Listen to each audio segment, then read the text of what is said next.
Every year, £1.25 billion is stolen from the NHS.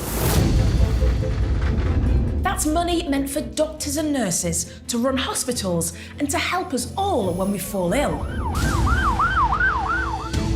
We're on the hunt with the crack teams of investigators. This is a huge theft on a grand scale. The treatment that he received hadn't happened. This is a fraud. Tracking down the fraudsters, stealing public money. They actually talk about, is what we're doing fraud? We are the villains, aren't we? Locking them up and getting the cash back where it belongs. Just under £1.5 million is going to be paid to some of the victims in our case. Just over £23,000 back into the public purse. The fraud squad is on the case.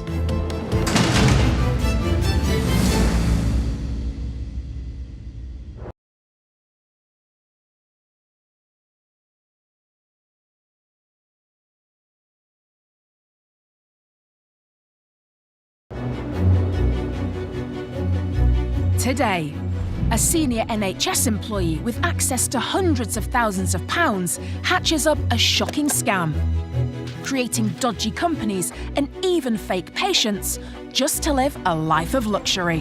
When we arrived, there were two large SUV vehicles on the driveway, both actually brand new.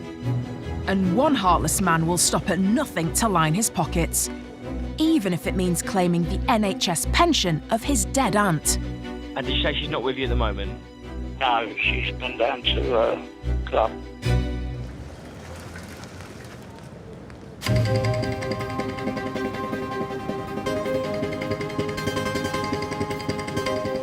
Our first case is a scandalous abuse of public money. An NHS manager is trusted with a big budget, but instead of spending it with care, he cooks up a scam with his mates to line all their pockets to the tune of £250,000. Invoices paid for work never even started. Equipment sabotaged and replacements marked up by 300%. The NHS is used like their personal cash machine. Can you write me a cheque for £750 and I'll invoice the trust for £1,495? This shows them just clearly overcharging the trust, plucking figures out of the air almost, you know, it's just greed. Epsom and St Helier Hospital in Surrey. A heated argument breaks out in the car park. One man involved is a trust employee. He was employed as a technician at the hospital, and in that role he was responsible for the maintenance of dialysis equipment in the renal unit at the main hospital site and also in its satellite units. But he also had a responsibility for the installation and modification of dialysis equipment in patients' homes. A job that comes with a large amount of responsibility, not only for the smooth running of an important unit, but for its large budget. Because his responsibility involved procuring equipment, buying in equipment and buying in contractors to service that equipment, he had control over a budget at the hospital. After the altercation, the technician is immediately suspended from work. While he's off, it's noticed that there's been a huge drop in the number of invoices coming into the department.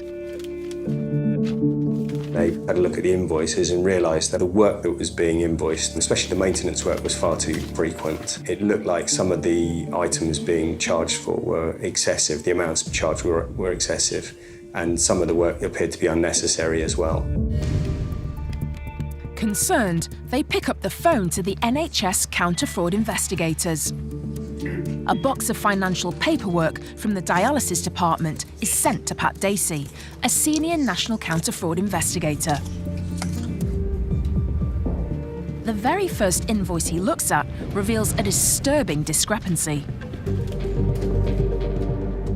One invoice was for installation of dialysis equipment at a patient's home when in fact the individual had never been a patient of the trust.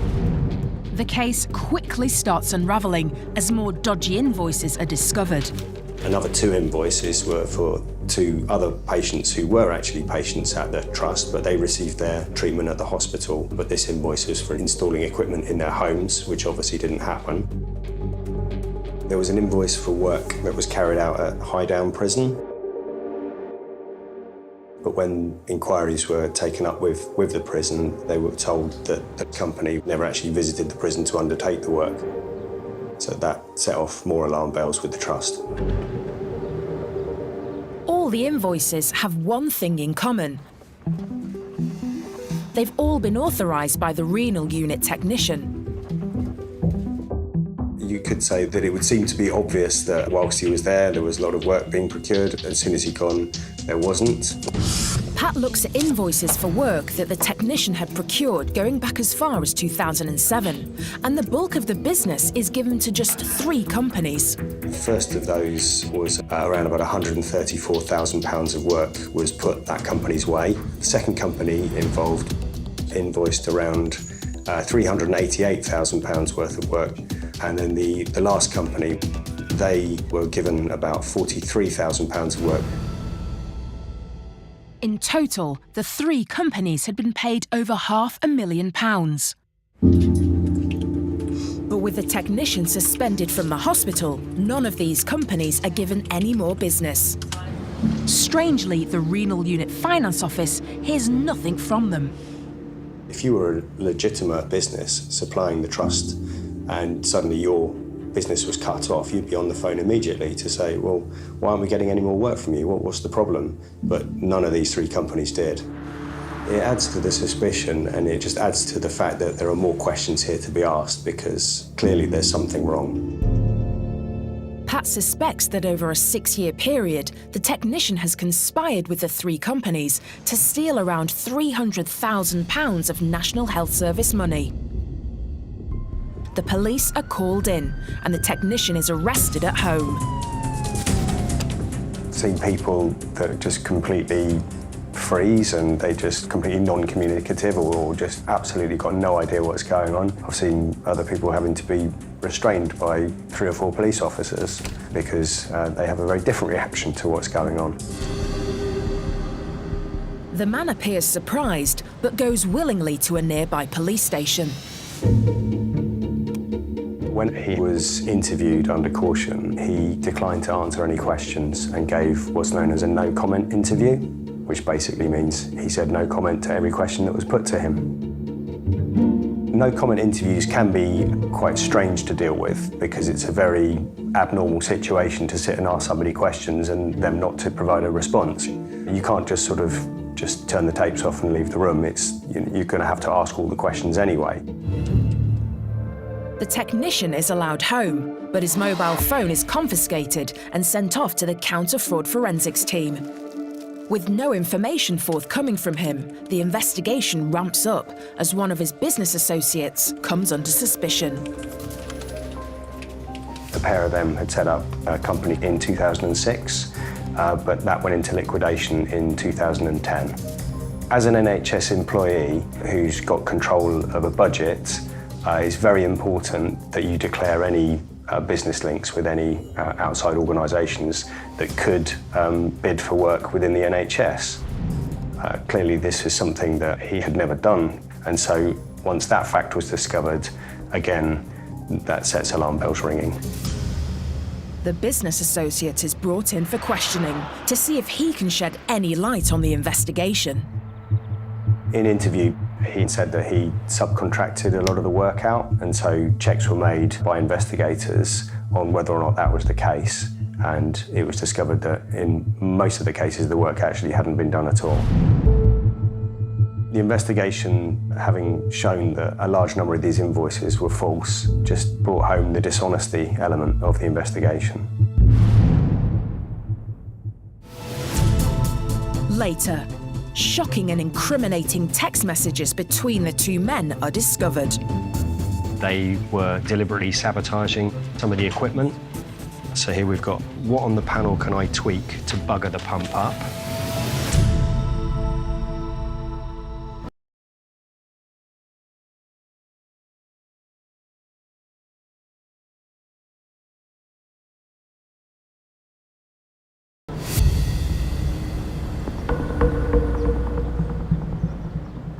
pension scams against the NHS are one of the most common frauds investigators have to deal with. They cost the NHS around £2.5 million every year.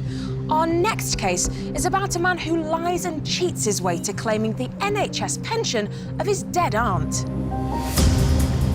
A 6-year-long fraud. Blatant lies. She's gone down to a club. And a phone call that gives the game away. As soon as he starts to speak, I recognise the voice.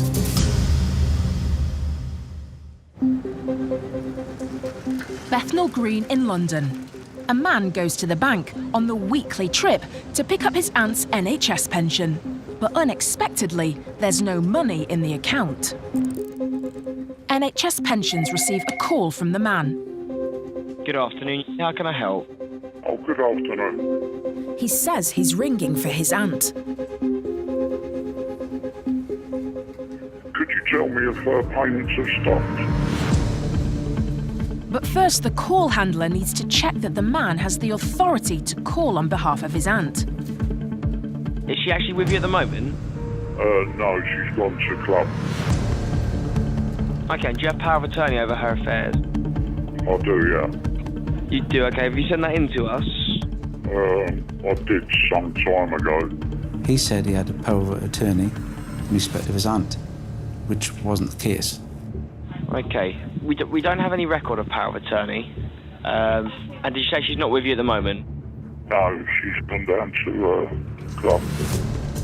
So the way he's got around it is to say, well, she's at the club. When she comes back, I'll sort it out and I'll get back in touch. The caller never gets back in touch, as his aunt actually passed away over 6 years ago. He's been fraudulently claiming her NHS pension ever since. He may have thought, if I say nothing, lie low, then maybe I'll get away with it. But NHS counter-fraud investigator Stephen Headley is on his case. My suspicion was, here's a man who's committed fraud. Doing my job as an investigator, we have to take this forward. We have to prove our case, so I don't go in preconceived ideas. And as an investigator, what we're there to do is to establish the truth. Stephen begins by checking out the man who made the phone call. He lived with his aunt for a number of years in a flat in the Bethnal Green area of London. Now, this man had access to a bank account. Every week, he went down to his bank with withdrawal slips, allegedly signed by his aunt prior to her death. It was beginning to look like a well-planned and deliberate fraud. Stephen's next step is to gather evidence to back up his suspicions. In this case, what I did was go to NHS Pensions, say, I need to know what are the pension rules, what telephone calls have been made, what forms have been submitted. The first thing we've got to do is to prove that his aunt died, and that any pension payments made to her after her death should not have been paid. And one document gives Stephen all he needs. So what we have first is here the death certificate for his aunt.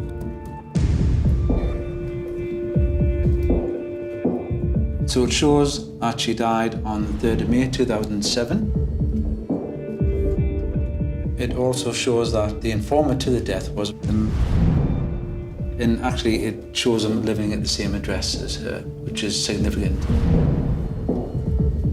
The next piece of evidence was the pension declaration document. What he's done is pretended to be his aunt, printed her name, signed it and dated it, and he's the witness to this signature. So there's an act of dishonesty.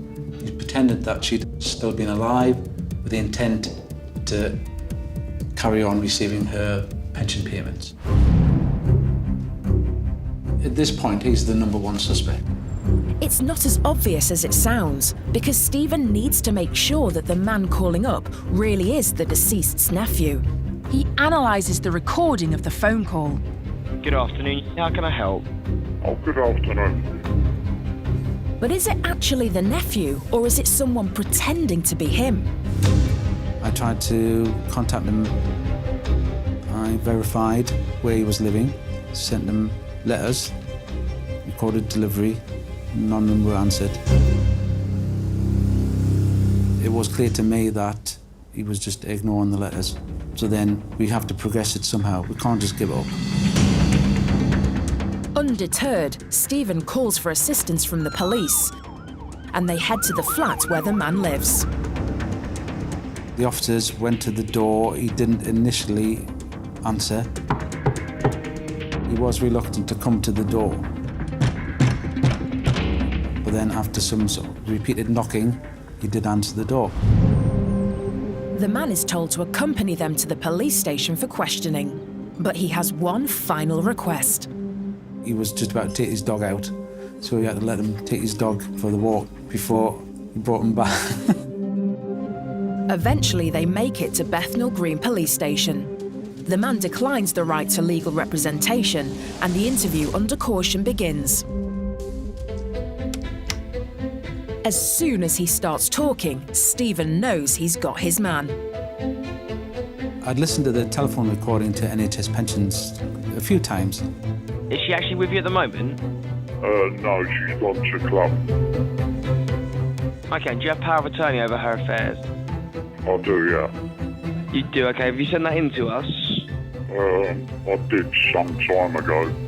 So I knew in my own mind what he sounded like. So in the interview room, when we did our introductions, as soon as he starts to speak, I recognised the voice.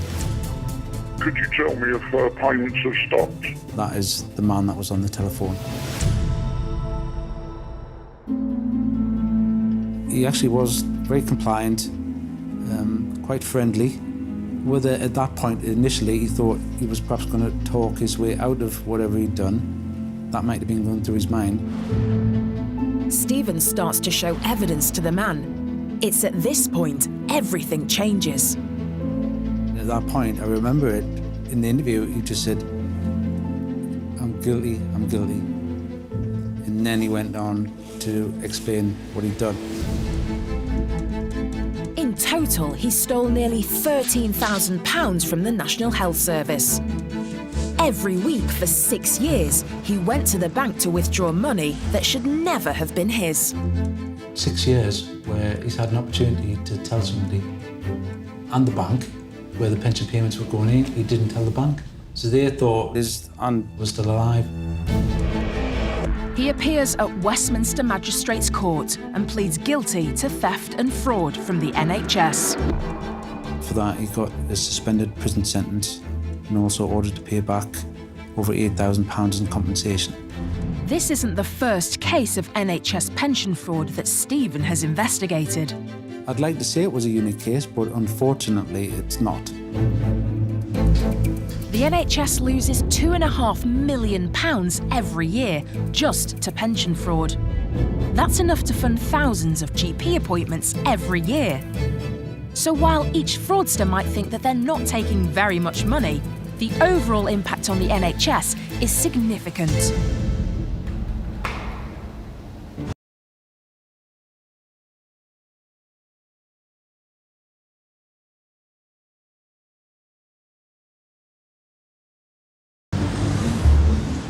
The investigators have a tough job tracking down the fraudsters, so why do they do it? I do this job because I love the investigating part of the role. It's like a big puzzle, joining the dots, trying to find the solution, and then finding the evidence to back it up. Growing up, my dad has always called me Miss Marple. My motivation for doing the job that I do at the moment is to try and ensure that the NHS is protected from losses to people who, frankly, amazingly, defraud it. Well, it's a very interesting job and it's different from day to day. You never know what you're going to encounter when you come to work. Sometimes really mad things happen, and I had one bizarre case where I ended up taking a witness statement from a man who had a ventriloquist dummy sitting on his knee, whilst my colleagues just laughed their socks off round the corner and left me to it.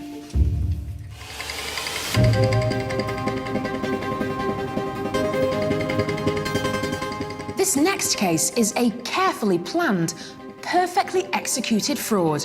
It involves patients that don't exist, treatment that was never given, and nearly £150,000 being siphoned off into one man's personal bank account.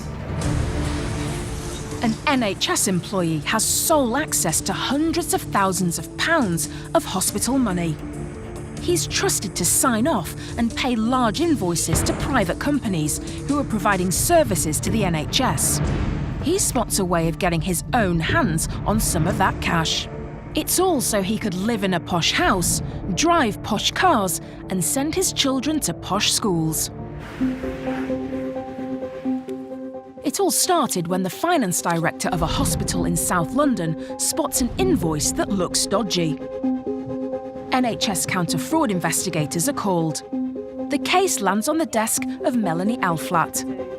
I was contacted by the Chief Finance Officer. I met with him and I met with the financial accountant who had found an invoice rattling around their financial system that they weren't expecting to see. The invoice is from a company which provides specialist services and equipment for patients with learning disabilities, services that the NHS can't provide internally. But there's only one problem. The patient that it related to had been discharged. With money being claimed for work that couldn't have been carried out, Melanie starts her investigation by looking at the person who authorised the invoice, a senior commissioner. It's his job to contract private companies to provide these services to the NHS.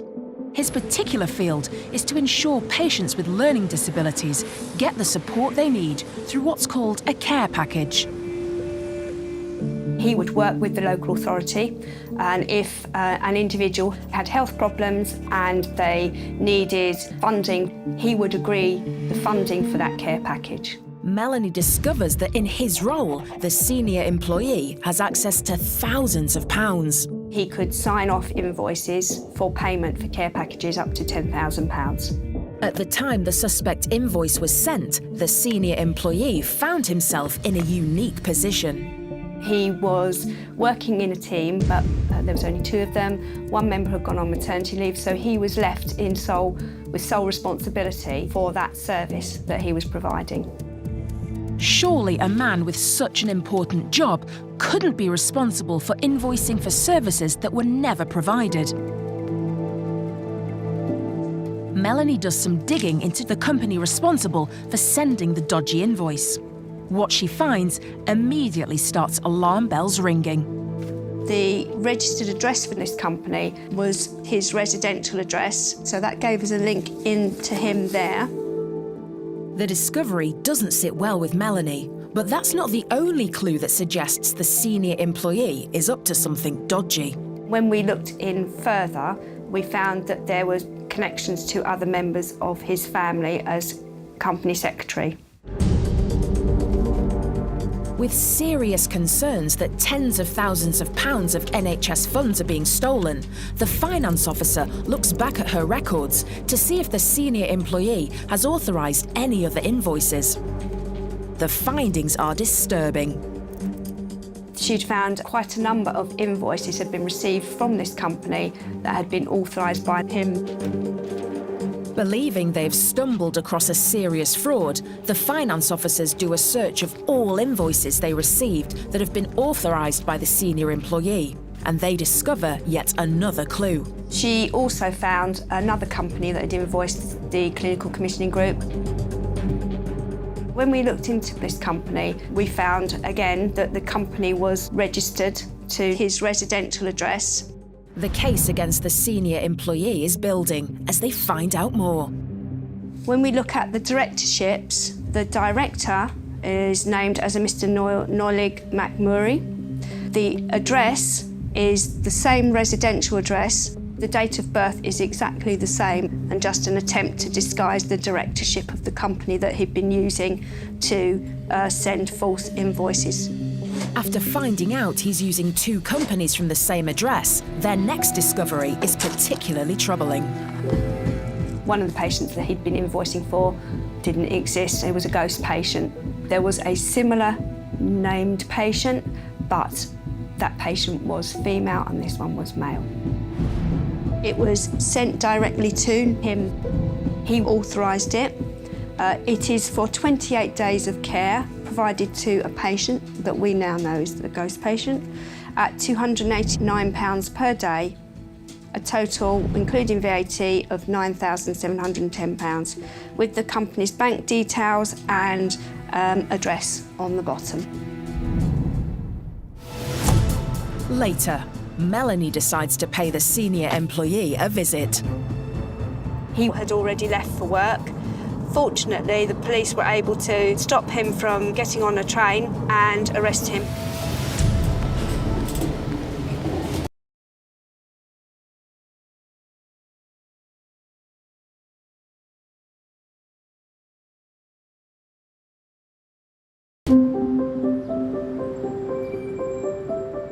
The investigators are clearly committed and dedicated to their jobs. But if they weren't fighting fraud, what would they be doing? Well, if I wasn't an investigator, I would probably still be working in media or arts, because that's another side that I really enjoy and I'm interested in. I'd either like to be a lawyer, like a barrister, or I'd like to design knitwear. And of the two, I think probably designing knitwear would shade it. I really quite fancy that. Probably something to do with sport, involved in in football in some way, or administrator, something like that. I would be a very poor professional golfer.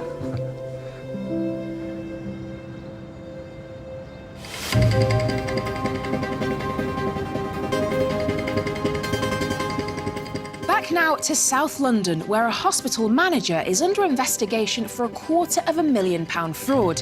He's been suspended from work while counter-fraud investigator Pat Dacey looks into invoices for work that were never carried out.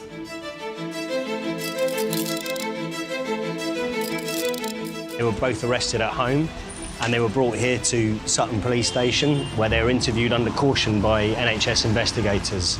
And at that point, the investigation took a new turn.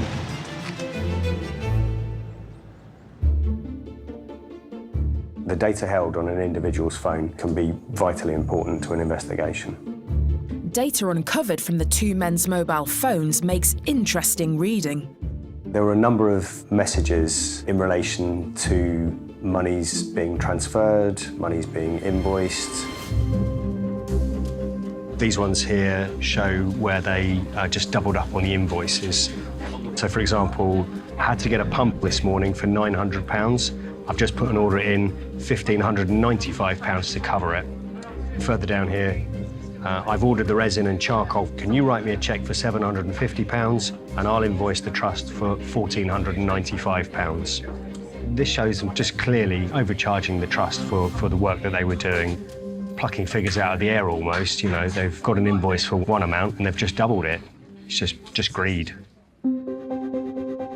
There was one exchange saying that the company needed some more invoices because they needed some more money. The text messages was asking, well, how much do you need? And he said, about 4,000, mate. Messages like that don't seem to be normal business messages between individuals. They seem to have a cavalier attitude towards NHS money, could you say? The data also introduces two more people into the murky mix of potential corruption. Following the examination of the phones and the analysis of the text messages, it soon became clear that there were more people involved in this fraud. One of those individuals received a number of contracts from Epsom and St Helier. With extra companies, extra individuals getting involved, it's clearly becoming a more complex case. Once money was paid out from the trust into these companies' bank accounts, it was then a case of sharing it out between the four men. So here we've got a pair of them messaging each other. I've just done some invoices worth £4,000. Posting tomorrow, are you taking any more money out for us before you go to Switzerland? He replies, yeah, I think we should. How much do you think? Up to you, £1,000 each. This is important evidence in this case because it shows the links between the main parties and it shows the fact that there's a financial relationship between them. Another element of the fraud was where they were deliberately sabotaging some of the equipment, so they had to fix it more often, or they were using inferior materials when they were doing their repairs, again, so they had to repair them more often. So we have a message where he says, "What on the panel can I tweak to bugger the pump up?" That's quite an obvious one. And then, "I've just had to change another pump. It's burnt out, frozen. Let's hope this weather keeps up." In that one, they've used some inferior materials which obviously don't operate at lower temperatures. So when temperature outside is freezing, these materials are failing, therefore they need to replace them more often. So he's saying, let's hope this weather keeps up, i.e., let's get more business for us. These are just examples of them creating work where there isn't really any necessary. But it's some bank statements that reveal the telltale signs something's not right.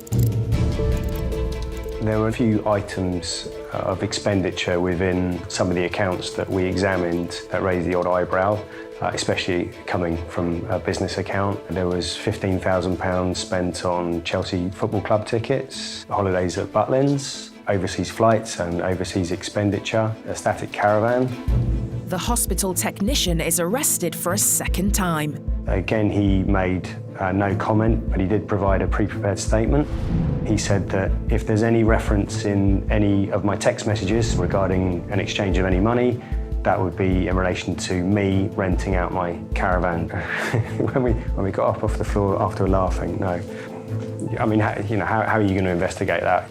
One says that they've given money to another for a random purpose. His business associate is also questioned again, but continues to deny any dishonesty. But a financial investigation is running alongside and is starting to piece together how the fraud works. Fraud investigations are never cut and dried because by its very nature, there's always deception going on, facts are hidden, monies are hidden. Nothing is ever as it appears on the surface, and so a lot of delving, a lot of digging is required before the true facts can emerge. Pat's perseverance pays off as he discovers text messages from a fifth person potentially connected to the criminal gang, the hospital technician's partner. And so basically, what these text messages indicate is that there is money which is coming from a criminal enterprise that is being paid into a bank account. The bottom line is, if you allow your bank account to harbour money that you know is the proceeds of crime, then that's a money laundering offence. After an investigation lasting 2 years, the 4 men are charged with fraud offences and a fifth person with money laundering. All of the defendants entered not guilty pleas to the charges that were brought, apart from one who pleaded guilty at that point. The trial takes place at Croydon Crown Court. After 7 weeks, the jury is ready to give its verdict. The jury found all of the defendants guilty of all the charges that were brought against them, and a couple of weeks later they came back for sentencing. The mastermind behind the scam, the hospital technician, gets a 4-year sentence. 2 of his conspirators get a combined sentence of 5 years, while the man who pleaded guilty receives a suspended sentence of 12 months. And the technician's partner gets a 6-month suspended sentence and 100 hours of unpaid work.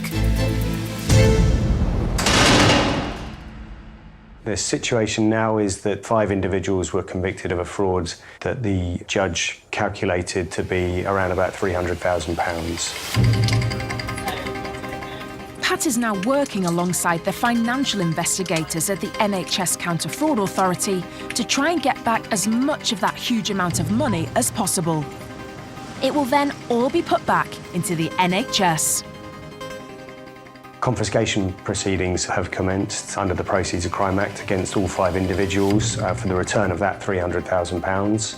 Prior to 2002, criminals would see a prison sentence as a hazard of the job, so they could steal £1 million, get sentenced for that theft, but come out of prison and enjoy their yacht or their villa overseas, etc. But since the introduction of the Proceeds of Crime Act, this gives law enforcement a number of powers to confiscate those proceeds.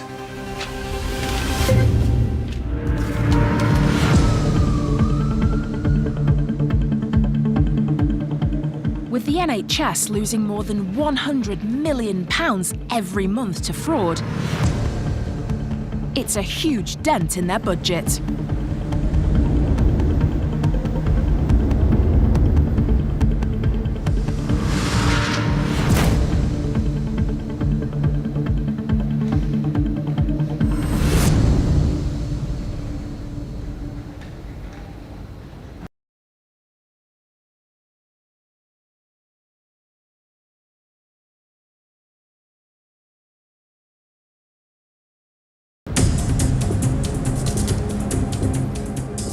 In South London, investigators are on the case of a manager they suspect of stealing thousands of pounds from the NHS and invoicing for patients that don't exist.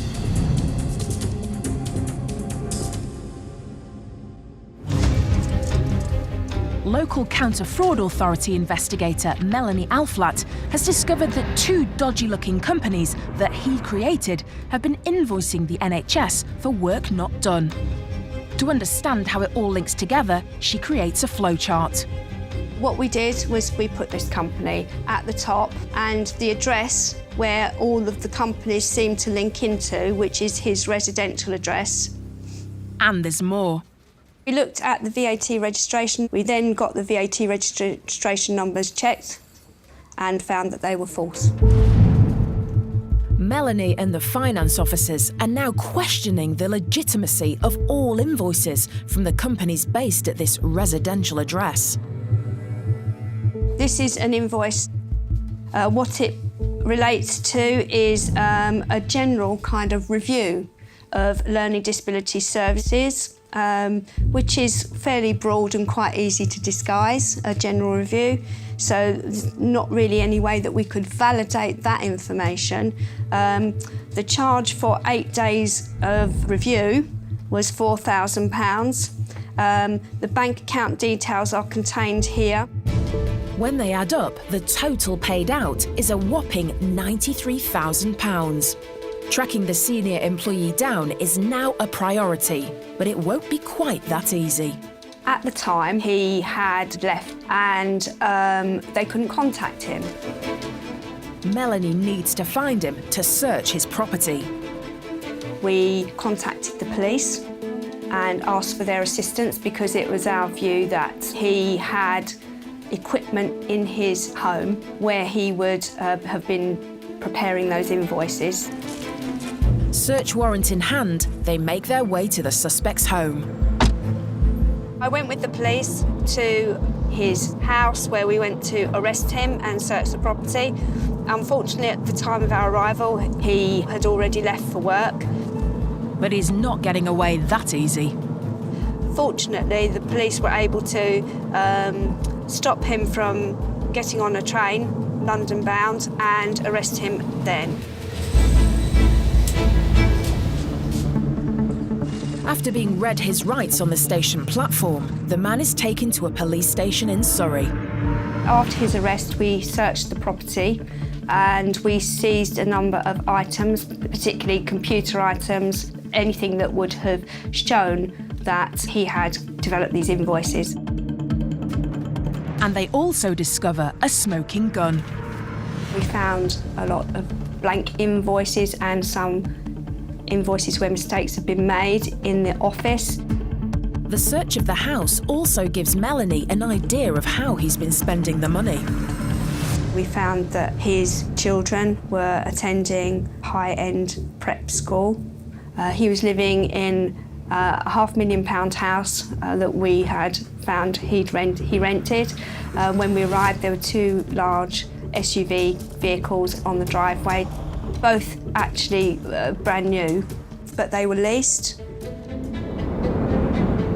Although she knows the senior employee has benefited from the fraud, Melanie needs proof. She sets out to find the evidence she needs. We found that he'd been provided through an agency, so we made a formal request to recover information that he had provided at the start of his employment with them.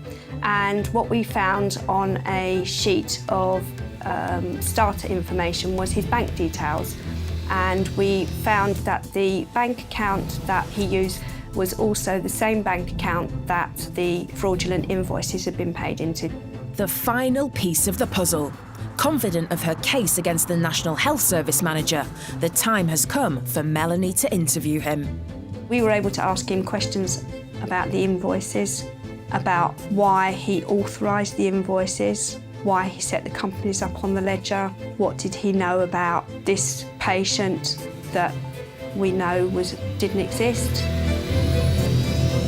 During the interview, he elected to make no comment. But refusing to come clean does him no favours. First, it goes to magistrates' court because that's the first port of call for any court case, but because of the seriousness of the offences and the value, it was referred to Croydon Crown Court. The accused initially pleads not guilty, but following advice from his solicitor and facing overwhelming evidence, he has a change of heart. He paid back £93,600 before his sentencing hearing. He pleaded guilty at the final hearing and he was sentenced to 23 months in prison. So I was really happy with the sentence. He was stealing from the NHS, public money that's intended to be spent on patients and patient care, and he stole it to fund his own greed.